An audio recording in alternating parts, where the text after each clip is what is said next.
Assalamualaikum warahmatullahi wabarakatuh. Perkenalkan nama saya Ahmad Wuhi dengan NPM 211 140 140. Di sini saya akan memaparkan materi tentang penemuan hukum oleh hakim guna memenuhi ujian tengah semester dengan dosen pengampu Ibu Tia Ludiana SHMH.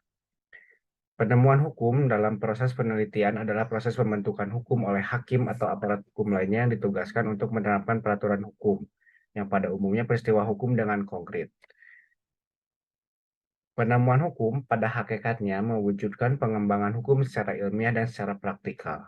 Penemuan hukum secara reaksi terhadap situasi-situasi problematika yang dipaparkan orang dalam peristilahan hukum berkenaan dengan pernyataan-pernyataan hukum. Konflik-konflik hukum atau sengketa-sengketa hukum.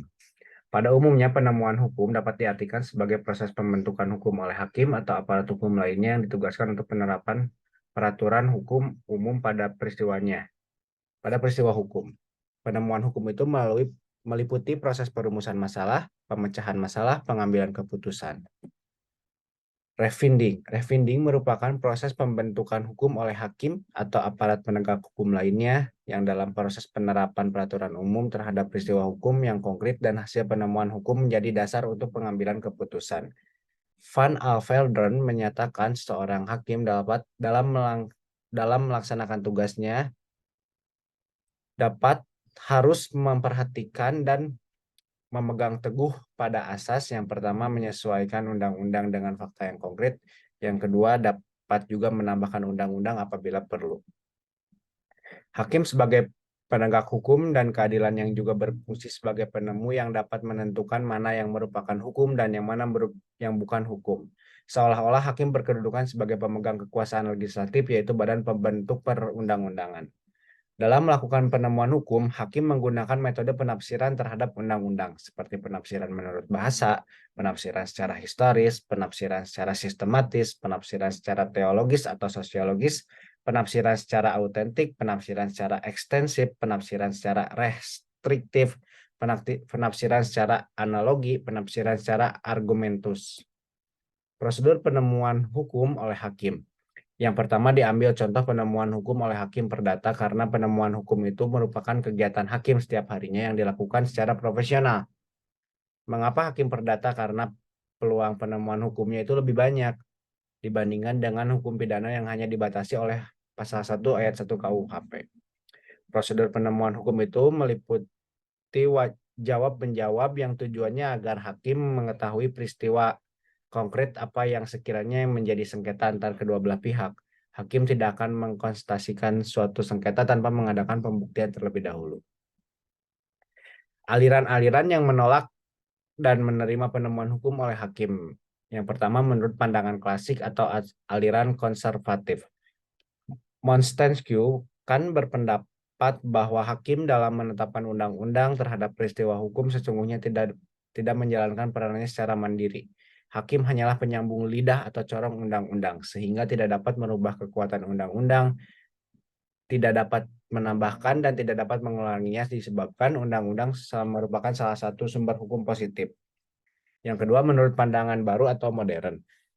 Menurut Van Ekema, Holmes disebut materi juridis menentang penyalahgunaan cara berpikir yang abstrak logistik dalam pelaksanaan hukum dan fiksi bahwa undang-undang berisikan hukum yang berlaku. Hasil penemuan hukum yang otonom sepanjang pembentukan peraturan dan penerapan peraturan dilakukan oleh hakim berdasarkan hati nuraninya, tetapi juga sekaligus bersifat heteronom karena hakim terikat pada keputusan-keputusan terdahulu atau faktor-faktor di luar diri hakim. Penemuan hukum oleh hakim tersebut mempunyai unsur-unsur otonom yang kuat disebabkan hakim harus menjelaskan atau melengkapi undang-undang menurut pandangannya sendiri. Metode penemuan hukum oleh hakim. Penemuan hukum merupakan kegiatan utama dari hakim dalam melaksanakan undang-undang apabila terjadi peristiwa yang konkret. Undang-undang sebagai kaedah umumnya adalah untuk melindungi kepentingan manusia. Oleh sebab itu harus dilaksanakan atau ditegakkan agar dapat memenuhi asas bahwa setiap orang dianggap tahu akan undang-undang, maka undang-undang harus disebarluaskan dan harus jelas. Salah satu metode penemuan hukum yang memberi penjelasan mengenai teks undang-undang agar ruang lingkup kaidah tersebut diterapkan kepada peristiwanya. penemuan hukum oleh hakim dalam perkara perdata berdasarkan asas peradilan yang baik. Mahkamah Agung Republik Indonesia sebagai pemegang kekuasaan peradilan tertinggi ternyata masih berpedoman bahwa hukum acara merupakan hukum yang mengatur bagaimana caranya melaksanakan hukum secara material. Sebagai aturan main dalam melaksanakan tuntutan hak hakim peradilan umum dalam melaksanakan dan mengadili suatu perkara perdata menghadapi kenyataan bahwa hukum tertulis ternyata tidak selalu dapat menyelesaikan masalah yang dihadapi. Mengingat kodifikasi undang-undang meskipun tanpa lengkap, namun tidak pernah sempurna, sebab ribuan permasalahan yang tidak terduga yang akan diajukan kepada hakim. Selama ini kuat anggapan yang menyatakan bahwa hakim perdata harus selalu bersikap pasif, sedangkan yang aktif hanya pihak-pihak berperkara, pihak-pihak yang berperkara atau kuasanya.